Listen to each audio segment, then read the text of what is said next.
Saya menikah dengan duda 2 anak Ya. yang ditinggal mati istrinya. Begitu menikah, suami pensiun dan tidak punya penghasilan lain selain dari uang pensiun. Ada rumah, mobil, motor yang ternyata sudah diikrarkan untuk anak-anaknya. Jadi sekarang walau kami ada rumah, mobil, dan motor, dibilangnya itu warisan untuk 2 anaknya itu, Seth. Dari pernikahan ini kami tidak punya anak. Bagaimana cara menentukan hak waris untuk saya? Ya. Mohon pencerahannya, Seth. Baik, berarti pertanyaannya ini kalau suaminya meninggal ya, kan seperti itu. Kalau suaminya meninggal, kan ada suami duda nih. Ya, seumpama kalau suaminya nanti meninggal, Seth. Ya, seumpama kalau suaminya belum meninggal berarti belum bisa kita berbicara warisan ya. Karena berbicara warisan itu adalah berbicara kalau ada orang yang meninggal dunia. Karena pembagian warisan kan salah satu pengertiannya adalah pembagian harta yang ditinggal. Ya, jadi rukunnya ada orang meninggal dunia, ada ahli warisnya, ada hartanya. Ada 3 nih, ya, 3 hal yang harus ada sebagai rukun sebelum pembagian warisan. Karena kapan salah satunya tidak ada, nggak bisa dibagi warisan. Yang pertama, orang yang meninggal dunia, ya, harus ada. Kemudian ada ahli warisnya, ya. Kemudian yang ketiga, ada hartanya. Kalau tidak ada hartanya, gimana caranya kita bagi warisannya? Berarti kita nggak bisa bagi warisannya. Jadi kalau kita melihat mendengar pertanyaannya, berarti dapat disimpulkan bahwa kalau suaminya tersebut meninggal dunia, ya, kalau meninggal dunia, berarti yang dibagi adalah harta suaminya, ya, bukan harta anaknya, anak suaminya, ya, bukan pula harta mantan istrinya. Jadi perlu diketahui dengan seksama, dengan terperinci berapa sebenarnya jumlah harta suami ketika meninggal dunia. Ya, kan dia pensiun, ada penghasilan, ya, ada dapat harta dan bisa membeli sesuatu atau memiliki sesuatu, ya, sehingga memiliki harta. Nah, hartanya inilah yang kita lihat, ya, kemudian kita bagi. Siapa ahli warisnya? Ahli warisnya tentu istrinya, karena salah satu sebab mendapatkan warisan karena sebab pernikahan. Jadi yang bertanya tadi siapa namanya? Sang istri. Yang istrinya. Iya. Nah, saudari yang bertanya tadi tentu mendapatkan hak waris selama suami yang meninggal ini masih ada ikatan pernikahan. Artinya meninggal dalam keadaan pernikahan yang sah, ya. Berapa bagiannya? Bagiannya 1/8. Kenapa 1/8? Karena suaminya ini punya anak.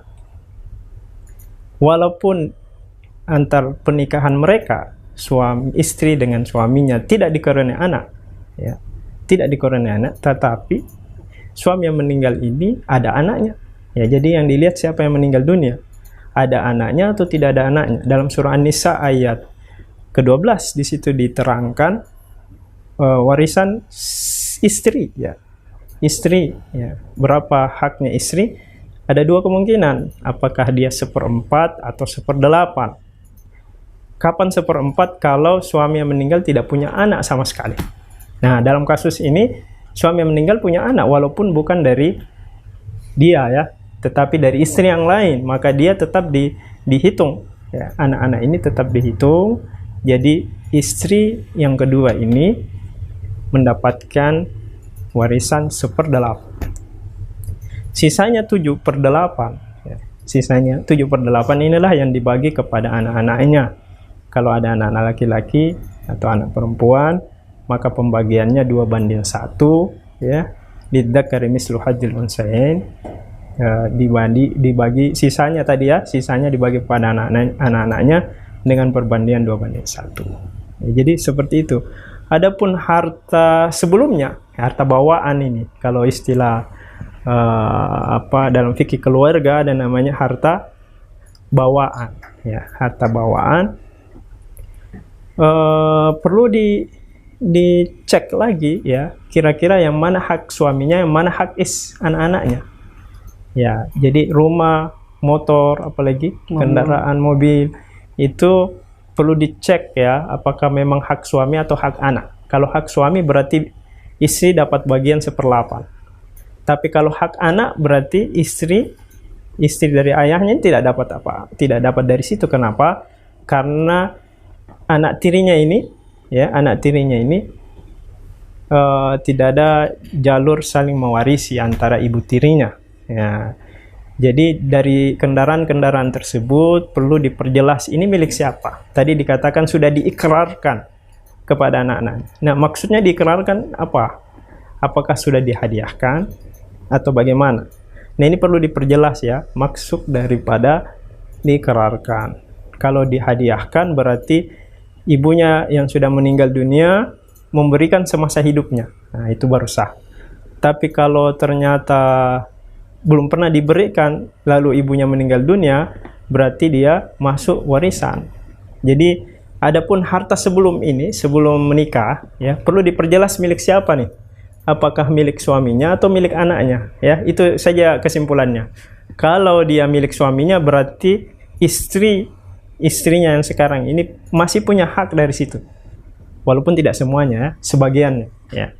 Kalau ternyata milik anaknya, ya, apakah itu dari pemberian atau dari warisan dari ibunya, ya, maka tentu si istri sini tidak punya hak dari situ.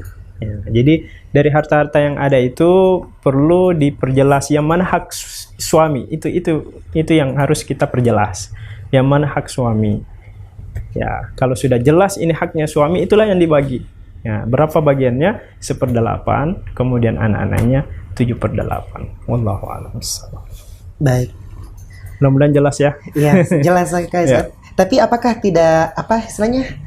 Apakah ini boleh atau apa? Nanti terkesan kurang sopan kalau misalnya ini sang istri ini mencecar, mencari apakah di bagian harta yang bawaan ini ada bagian saya atau tidak gitu. Artinya apakah ini hal yang boleh atau hal yang lumrah, Ustaz, misalnya mencari-cari hak di harta bawaan sebelumnya begitu? Ya, jadi sebenarnya yang namanya ahli waris tentu memiliki hak, bukan lagi boleh atau tidak boleh, itu sudah kewajiban. Dia artinya bukan suatu hal yang, kalau dalam syariat ya, bukan suatu hal yang terlarang seorang meminta haknya. Karena memang sesuatu yang belum jelas harus diperjelas agar nanti tidak terjadi sesuatu yang tidak diinginkan belakangan. Inilah untuk mencegah, salah satu juga bentuk untuk mencegah kezoliman di belakang hari. Harus diperjelas memang ya, daripada nanti bermasalah di kemudian hari, ya, lebih baik diperjelas ya. Agar apa? Salah satu fungsinya untuk menutup segala macam pertikaian setelah itu ya. Jadi insya Allah tidak mengapa. Namun kemungkinan di budaya kita ya, budaya timur mungkin masih sungkan ya, masih tabu ya. Ya, itu yang harus kita sampaikan ke masyarakat, bahwa hal warisan bukan sebuah hal tabu ya. Karena memang itu masalah hak ya. Kalau dibiarkan sesuatu yang tidak dibagi berlarut-larut, justru ini memudaratkan. Justru ini akan memudaratkan, karena makanya kita banyak menemukan di masyarakat kita ada harta warisan yang belum dibagi sudah pada generasi keberapa, ketiga, keempat, belum juga dibagi. Kenapa? Alasannya alasan tabu ya, malu untuk mencari tahu, malu untuk mempertanyakan ya. Tetapi masalahnya mudaratnya ke belakang ini jauh lebih besar ya. Kalau dibiarkan, bisa saja generasi selanjutnya terjadi hal yang tidak diinginkan. Tentu syariat tidak menginginkan seperti itu. Syariat selalu datang untuk menjaga keluarga, menjaga harta, menjaga agama ya. Jadi segala bentuk pintu yang bisa merusak hubungan keluarga harus segera diselesaikan. Salah satu diantaranya adalah yang punya hak diberikan haknya ya. Atau kalau masih abu-abu, segera diperjelas ya, segera diperjelas agar tidak ada masalah di kemudian hari.